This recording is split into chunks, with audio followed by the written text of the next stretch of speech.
I'm relaxing this morning. New Year's is finished. The other night we sat down and watched a film on Netflix called First They Killed My Father. An amazing movie directed and made by Angelina Jolie, someone I've only known from Lara Croft years ago. There was actually a really good game that I played around Lara Croft, very different. This film was on about three siblings during the Pol Pot genocide, which was 50, 60 years ago here in Cambodia. Horrible time that killed a third of people. This film is the story of Luang Ang when she was a little girl. It's her experience during the war. And Luang is a dear friend of mine who I met over 15 years ago. Reading her book taught me a lot about this country. So in a way, I'm doing this for her family, for Cambodia, and very much so also for Maddox. So he learns about who he is and knows who his people are. This is a story of not just my family, but it's a story of a nation. I wasn't going to trust it to anybody. Angelina, je crois qu'elle a une relation assez spéciale avec ce pays. Elle ressent bien des choses. Et donc, du coup, ça devient très, très intéressant en tant que producteur, en guillemets, de projet. Maddox has been working on this since the beginning. He's in the production. He helped me with the script. And it isn't just because he's my son, it's because this film is through the eyes of a child. And we've all had to open up a little bit more and be like children. I didn't want to see a child go through war. I wanted to know what a child felt and what they focused on, what they saw. Très très important pour moi que ce film existe. C'est pour montrer aussi, malgré tout, malgré cette tentative de destruction du régime totalitaire, sur notre identité, sur notre culture, sur ce que nous pensons, ce que nous ressentons,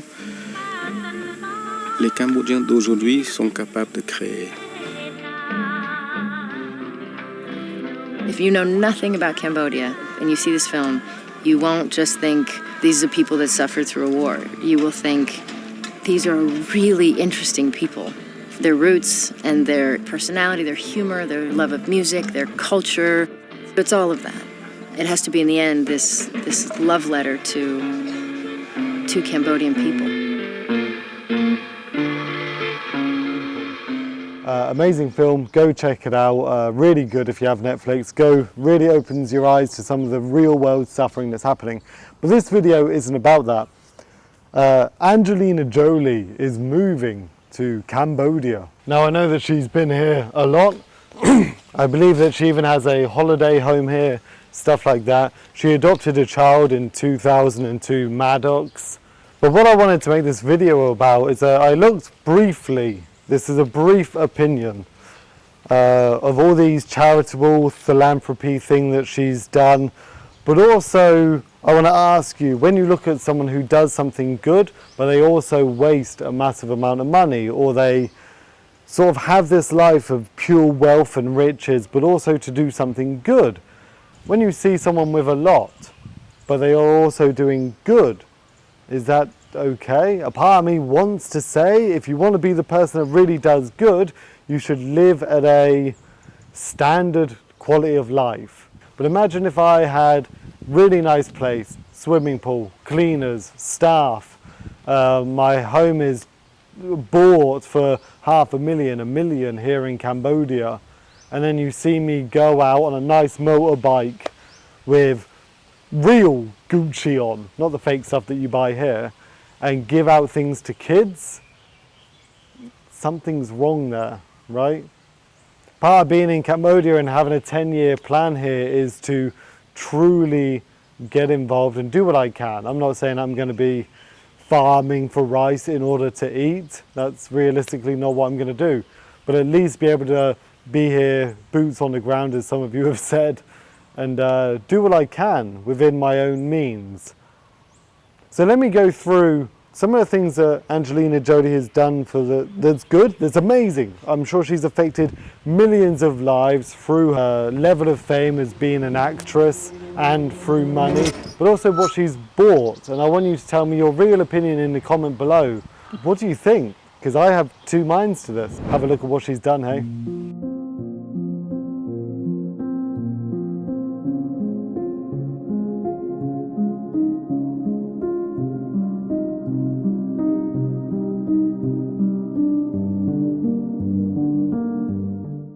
Now, please don't think this is me being jealous, envious. This is me just pointing out an opinion that I have quite a lot. When you hear people with a lot that also create a lot, do something good. You know, there's this level of eliteness, of fame, of fortune, of a very, very luxurious life.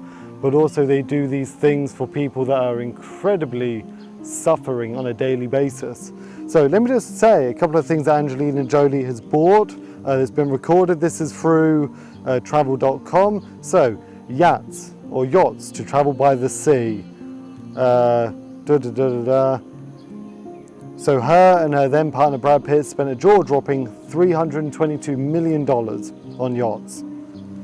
She went to Peru to help refugees. So again, that balance of $332 million on yachts, then you go to Peru to help some refugees, right? A family trip to Louvre in Paris, whatever that means, but holiday, you know, okay. Riding a private jet, and sometimes she pilots. She owns her own Cirrus SR-22, which costs $334,000, okay. Visiting Zatari camp, whatever that is, taking her kids to Go-Kart World in California, whatever that was for the Khmer orphan Maddox's 9th birthday. Again, I'm not saying that you should never enjoy life. I'm definitely not saying that, but I'm saying that if you're smart enough and you've done well enough to become such a high level person, you need to humble yourself. You need to stay grounded, every one of us. Buying the former home of Cecil B. DeMille, whoever that is, I don't care, was $24.5 million. Large French chateau for $35 million. Some black loafers, whatever that is, produced her own movies, good, blah, blah, blah, all these things, different things. New Orleans mansion in 2007, after the wake of the Hurricane Katrina, bought a house in New Orleans together for $3.5 million. $1 million emerald outfit at the Oscars. They cost $3.5 million for an outfit. Just to put it in perspective, Khmer people, the lowest wage, might not even earn money, they might just farm to eat, but you get an average of a worker here, $200. $3.5 million for an outfit. Some BMW Hydrogen 7, whatever that is, I'll put a picture up. $118,000.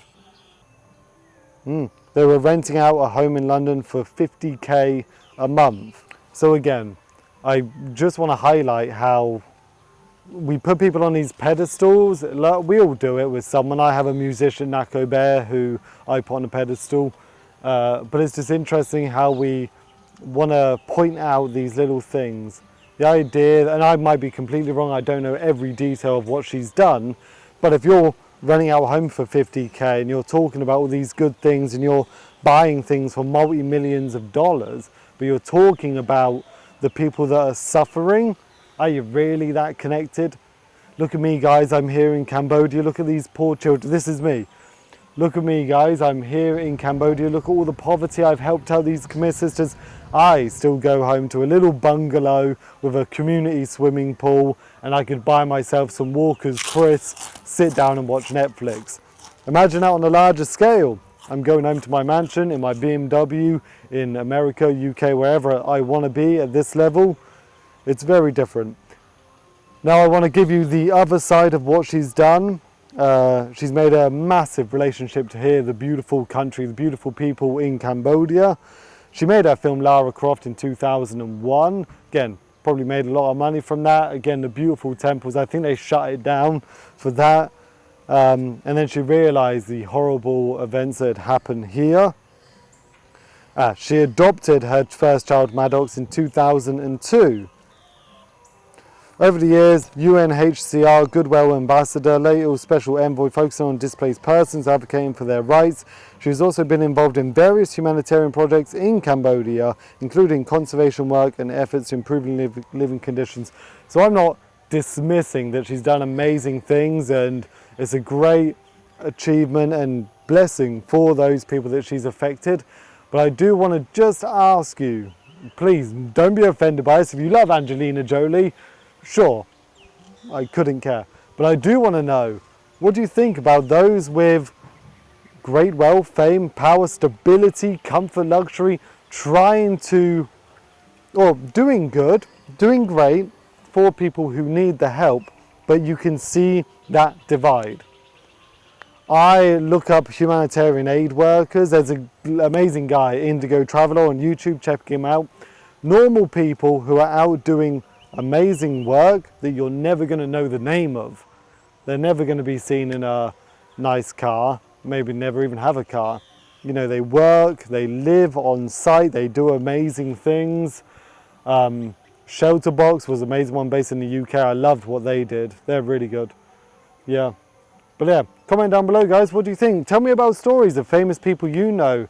My dad, when you watch this, always told me about Bono. I know he's on about turn off your lights in your house, the little red light on the TV. This is going back to my childhood listening to this. And then he would have a massive concert where thousands of people would drive and come, and big shows and lights and energy used. So comment down below. Hope you find Simplistic Happiness. I'm having a great day, by the way. I know I sound like I'm negative, but it's a genuine thought in my head. So, Angelina Jolie, I love you. Great Lara Croft, better game. Come out your shell, find Simplistic Happiness. I'm going to walk through this brand newly built gateway, make it look cool. Nice. Okay, bye. Bye.